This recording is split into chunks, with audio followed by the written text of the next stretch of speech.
When it comes to life on Earth and human history, scientists and historians have some of the answers, but not all of them. They're great at their job, and they can reach grand conclusions based on tiny clues and pieces of evidence, but sometimes they encounter something that leaves them totally stumped. That's what today's video is all about. These are the strange and wonderful places all over the world that are amazing to see, but impossible to understand, even for scientists. Why have one tree when you can have two? That seems to be the theory in Casorzo, Italy, where there's a remarkable sight to behold in a field. It's two trees in one, and they're completely different species of tree. The bottom one is a mulberry tree, but it has a cherry tree growing on top of it. It's a sort of hybrid duplex of the kind that very rarely occurs in nature. While smaller trees do occasionally grow on top of larger ones, it's very unusual to see two fully grown trees cohabiting and thriving like this. Usually, one of the tree's good health will come at the expense of the other, and it's usually the tree on top that suffers. As the beautiful white flowers on the cherry tree demonstrate, that isn't the case here. Unsurprisingly, the strange tree has become a tourist attraction for the area, although it's had to be fenced off for its own protection so that people don't get too close. Climbing it is illegal. Mystery surrounds the origins of the Hedenter in Austria. It's believed to have been built during the reign of the Roman Emperor Constantius II, who ruled between the years of 351 and 361, but that's little more than a best guess. The ancient Romans sometimes built structures like this to mark the site of significant military victories. That would make a degree of sense, because the ancient city of Carnuntum once existed in this spot and played host to around 50,000 people surrounded by a walled fortress. The settlement is long gone, but the one remaining arch of this building remains. For several centuries, it was misunderstood as the gateway to the old city. As so little of its true history is known, plenty of myths and legends have grown up around the Hedenter. It's become a popular gathering spot for pagans who refer to it as Heaven's Gate for reasons unknown. If it really was a Roman tetrapylon, it would probably have a statue of either an emperor or a god in the middle of it. But there's no sign of it today. There's a clue in the name of Envatinit Island in Kenya that tells you a lot about how the Kenyans feel about it. The name of the strange-looking island, which is on Lake Turkana, translates as no return. That ties in with the myths and legends that surround the place, which suggest that nobody who enters it will ever return. In 1935, English explorer Vivian Fush decided to test that theory by visiting it with colleagues Bill Dayson and Martin Shelfels on a research mission. But when they failed to return, it only served to reinforce the legends. While some conspiracy theorists claim that the island contains an alien base full of extraterrestrial beings who will abduct anybody who gets too close, the Kenyan belief is that those who descend into the enormous crater at the island's center will be struck by lightning and obliterated.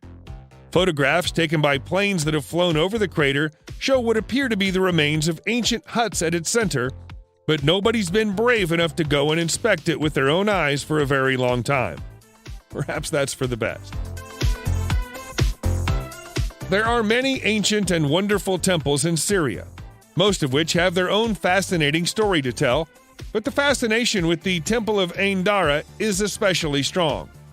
That's mostly because of the huge human foot imprints that appear at the entrance to the temple. They've been there for at least as long as the temple has, which is at least 3,300 years. And there's disagreement about how they got there. Scientists and archaeologists say that they were carved by the same people who built the temple and are intended to represent the procession of the gods into the temple's inner chambers. But many local legends say that the temple itself was visited by a great god with clawed feet who left the imprints himself. Yet another school of thought says that the people who built the temple were giants and they left the footprints behind. There are many tales of giant humans living in this part of the world during ancient times, and the footprints are the first thing that the people who believe these stories point to as evidence. Sadly, the temple was badly damaged after being hit by a Turkish air raid in 2018, but the footprints survived. Most people who visit Egypt also visit the Great Pyramid of Giza, which is a spectacular sight to see. But if a few more of them could be persuaded to drive a further 20 minutes to Abu Ghraib, it wouldn't be such a little-known secret. The old city contains a structure that is, or at least was, a sun temple and was dedicated to the great god Ra. It was built somewhere around 2,400 years ago and used to have a stepped pyramid of its own. From ancient Egyptian historical records, we know that there were once 6 sun temples at Abu Ghraib, but only 2 remain today. They're ruins today, as the colossal stone obelisk that once marked the westernmost point of Abu Ghraib, the massive red granite blocks that are scattered across the area, are a puzzle for archaeologists. They appear to have been precision engineered with polished surfaces and holes so smooth that they must surely have been made using advanced drilling technology. As if that weren't mysterious enough, there are also several square alabaster dishes that contain markings akin to the gears of an engine. Did the people who lived here have access to advanced technology? If so, what happened to it? And to them? Once upon a time, Barsakelmes was an island in the Aral Sea. These days, the water level is a little lower than it was in ancient times, and it's now a plateau in Kizilorda, Kazakhstan. Much like Avitinet Island in Kenya, this is said to be a place that people visit and never return from. Even the name, which translated from its original Turkic language, means whoever comes here shall not return. In 1939, it was declared a national reserve and was closed off to visitors for the remainder of the 20th century. Nobody knows what the Soviets did there during those years, but there are plenty of rumors that it was used for top-secret research. Even today, electronic devices fail as you get close, and navigational equipment stops working. There have been documented cases of people's skin turning blue after spending too long at or close to the plateau, and a commonly told legend about a group of nomads who stayed here for what they believed to be a year, only to return to civilization to find that 3 decades had passed. It's a mysterious and seemingly supernatural place. Amid the ruins of Amman in Jordan, where you'll find the crumbling shells of temples and palaces, you'll also find the shattered remnants of a giant human hand made from stone. This is the Hand of Hercules, and even in its broken, 3-fingered state, it's still a strangely intimidating thing to look at. The hand is part of the Temple of Hercules, which was built during the 2nd century during the Roman occupation of Amman's citadel. For reasons that have been lost to history, it appears that the temple was never finished. The presence of an elbow made from marble implies that there was once a plan to build a colossal statue of Hercules here, which, had it been completed, would likely have been the largest statue in the world at that time. The region is known for earthquakes, so it's possible that the Romans gave up on the idea of building anything here after enduring one earthquake too many for their liking. As tour guides like to point out to the curious visitors, the nails and cuticles on the hand look like they're well-trimmed and conditioned, leading to jokes about Hercules enjoying regular manicures. While we at least know that the Romans were responsible for building the abandoned Temple of Hercules, we have no idea whatsoever who built the Pyramid of Cihuacoatl in Mexico City, Mexico. There's some evidence that an enormous volcanic eruption destroyed the civilization that once existed here, but aside from that, they left very little behind for us to remember them by, other than their pyramid. By examining the land around the pyramid, archaeologists have been able to conclude that it was farmed for a period that started around 3,200 years ago and ended during the 1st century when the Cele volcano erupted. That was a tragic twist of irony for the Mesoamerican population, who are thought to have worshipped a god of fire. While some historians believe that the entire population perished in that disaster, there are some who believe that the survivors fled to other parts of Mexico and took elements of their culture with them. Eventually playing a role in the rise of Teotihuacan, while there are no humans living here anymore, there's a thriving population of rattlesnakes and tarantulas. making it a somewhat hazardous place to visit.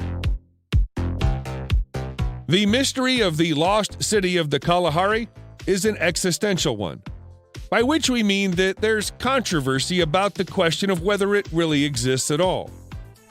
The story begins in 1885, when the Canadian magician and explorer William Leonard Hunt, also known as the Great Farini, claimed to have found an empty city of ancient ruins while crossing the Kalahari Desert on foot. In his report to the Royal Geographic Society, he spoke of seeing half-buried ruins, shattered temples, burial grounds, and semi-collapsed walls. That prompted no less than 25 expeditions in the decades that followed, none of which found anything like what the Great Farini described. By 1964, a new idea had arisen. A.J. Clement theorized that the magician had been mistaken about the route he took through the desert and devised an alternative route that Hunt may have taken by accident. By following it, he found a series of colossal stone monoliths made of dolerite, a material that, as it erodes, can begin to resemble straight, square blocks that resemble walls. Clement concluded that what Hunt actually saw was nothing more than a natural rock formation dating back 180 million years. But his explanation didn't satisfy everybody. There are still people searching for the lost city of the Kalahari to this day. The Nazis built a lot of strange structures all over Europe over the course of the Second World War, and not all of them are understood. In the absence of solid information, many wild and wondrous theories have sprung up, such as those that surround the concrete rings they built on the coast of the Barents Sea. The fact that the Soviet military took ownership of them after the war and refused to let anyone else get close for several decades did little to dispel the most extreme of those theories. To some, the Soviet interest in the site confirmed that these were places that the Germans conducted tests on anti-gravity devices and weapons of mass destruction. There's been some speculation that this is the place that the Nazis worked on a top-secret project known as Die Glocke, or the Bell.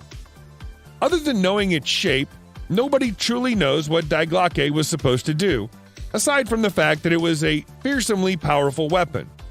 It's perhaps more likely that these were concrete bases upon which rotating artillery pieces were mounted. But that's far less fun to believe.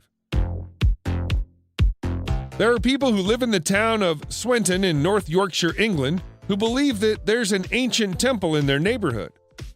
Looking at Swinton Druid's Temple, it's not hard to understand why. It certainly has the appearance of something ancient, and the words Druid Temple ought to give a clue to its function.